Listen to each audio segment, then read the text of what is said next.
guys. So whatever questions you have. Coach, where does that win rank for you in your life? Well, it's a great win because obviously you're on the road. You're down 10 points. Obviously you're fighting the elements and the environment. We have 4 interceptions. We lose pivotal players, and everybody just rallies. And no finger. It just says a lot about the guys, man. There's no turning back for this group right now. They're not turning back. You know, there's no finger pointing. They're too invested in each other, and in what they've given and what they've sacrificed to turn back. And again, I told them all week we're gonna have to win this game by playing till there's 4 zeros. And man, that was right to the very end. How about the jump out? Unbelievable. I don't even know if some of you realize that he blocked the punt, you know. But what an unbelievable effort. What did he end up with? 145. That's amazing. That's amazing. And a block punt, you know. And you know, what can you say about him? I mean, that's who he is. You know, he's a competitor. He's got moxie, you know, and you know,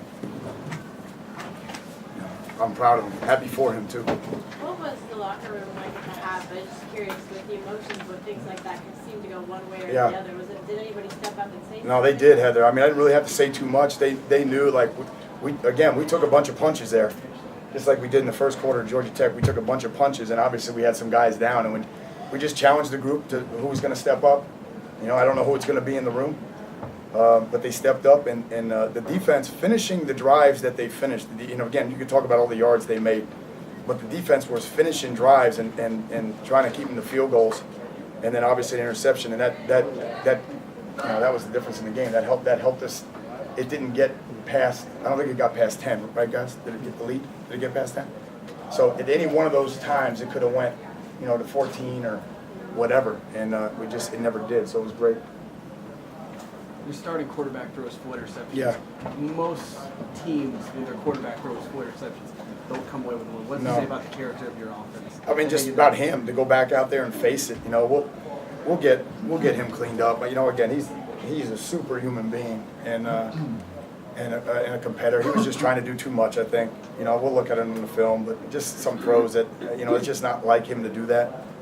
You know, scramble, you know, live to fight another day. You know, he knows that. So, but I'm not going to leave him here. We're going to bring him back with us and get him ready for next week. Were there any thoughts on that final drive? Try to get it overtime, or No, what were you thinking? no. On the road win, you know, we're already down a bunch of guys. No, we were trying to win, and I thought Stephen threw the ball well, and I thought we finished the drive really well. Coach, this is your 3rd year at Miami, and you've seen the progression, the development of a lot of guys who maybe before you got here underachieved. What does that say as a testament to you and your staff? Yeah, I don't really like to talk about. As soon as I respect the question, but as soon as I bite that, then it's my quote, and it really has nothing to do.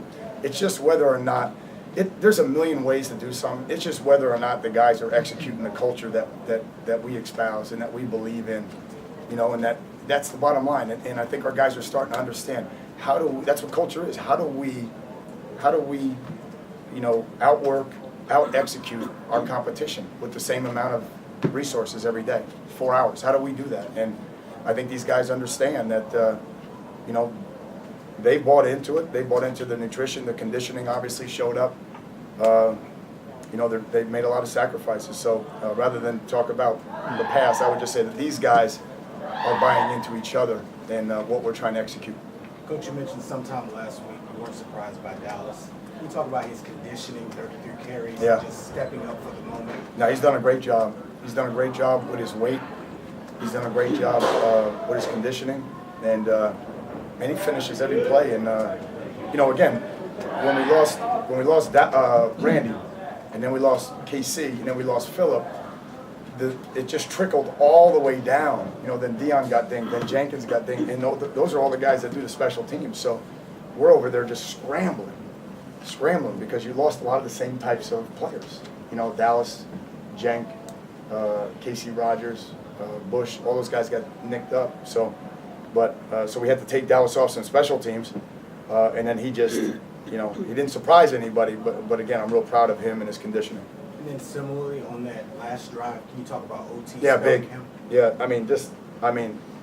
you talk about pitch hitting in the ninth. That's what it was. I mean, he came in, he went in for Dallas on the kickoff coverage and did a great job. And then he I think it was pretty early in the drive too. I mean, it was the third or fourth play to drive. He comes in and gets a big one, 12 or 14 yards. So again, I'm proud of him. Everybody's got a role in this team. I know they all want more. I know they all want to start. I know they all, I get that. But when guys execute their role, you tilt the odds in your favor in terms of having success.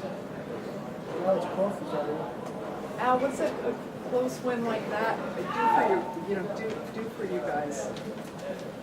Well, Susan, all I can say is, we've lost a bunch of those, and sometimes you lose those because you don't believe that you're going to win, or you start thinking about the outcome and you don't execute, or you really didn't pay the price, all year long, and you can't finish with the other team from a conditioning standpoint or a mental toughness standpoint. And none of that was the case in this game. And again, we're fortunate to win with 4 turnovers, and a lot of credit to North Carolina for causing those and creating those. But I'm real proud of my guys for the way they finished. One more, we got Dallas coming. Before tonight, have you ever been involved in a game that had 159 plays?